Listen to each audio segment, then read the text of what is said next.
નમસ્કાર મિત્રો, વિડીયોમાં તમારું સ્વાગત છે। જી હા મિત્રો, અત્યારે હાલ દુઃખદ સમાચાર સામે આવી રહ્યા છે। તો મિત્રો વાત કરીએ તો યુપીમાંથી ગમખ્વાર અકસ્માતની ઘટના સામે આવી છે, જેમાં ટ્રેક્ટર ટ્રોલીને ડમ્પરે ટક્કર મારી હતી। આ અકસ્માતમાં ટ્રોલીમાં સવાર 4 વ્યક્તિઓના ઘટના સ્થળે જ મોત થયા છે, જેમાં 10થી વધુ લોકો ઘાયલ થયા હતા। તેમજ શનિવારે રાત્રે 11:30 વાગે હાઈવે પર એક ઢાબા પાસે આ અકસ્માત થયો હતો। જી હા મિત્રો, અત્યારે હાલ દુઃખદ સમાચાર સામે આવી રહ્યા છે।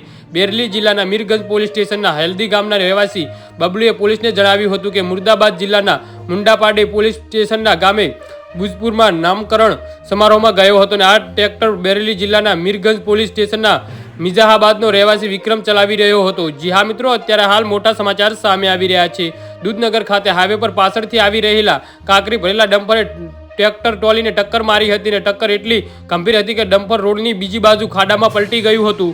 જી હા મિત્રો, તો આના વિશે તમારું શું કહેવું છે તો નીચે અમારી કોમેન્ટ બોક્સમાં જરૂરથી જણાવજો અને અમારી યુટ્યુબ ચેનલને સબસ્ક્રાઇબ કરવાનું ભૂલતા નહીં। વિડીયો પૂરો જોવા બદલ તમારો ખૂબ ખૂબ આભાર।